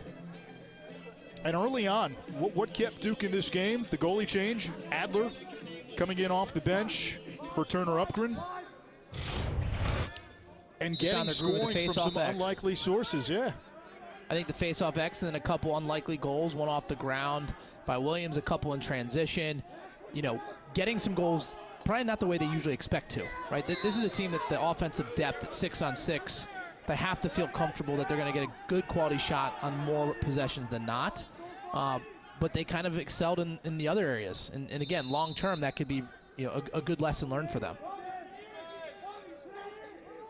Skip pass. Bounce shot and a score. Corson Keeley, 50-plus goals a couple of years ago.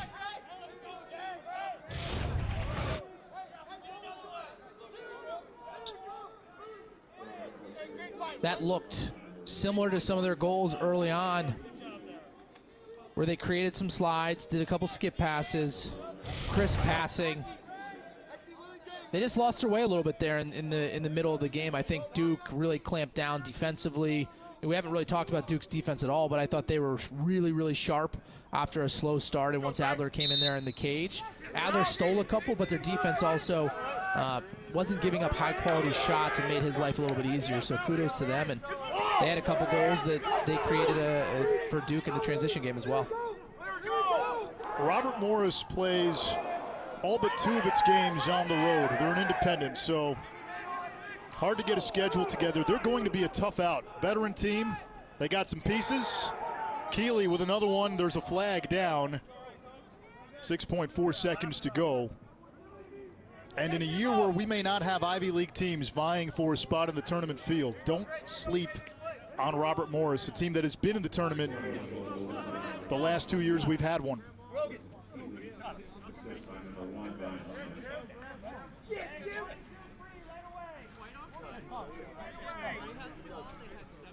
Matt, what is your big picture takeaway on the ACC from what you've seen over the last few days?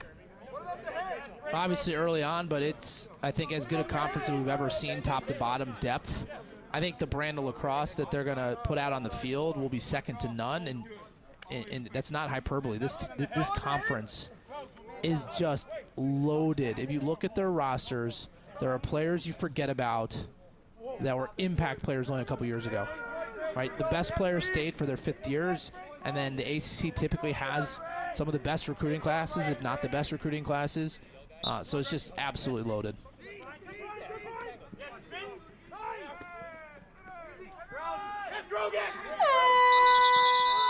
Duke does it again with a comeback. Down 5-1.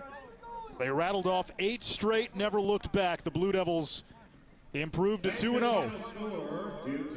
But Matt, we've learned, hey, Virginia's going to be really good this year. North Carolina dropped 24 early today.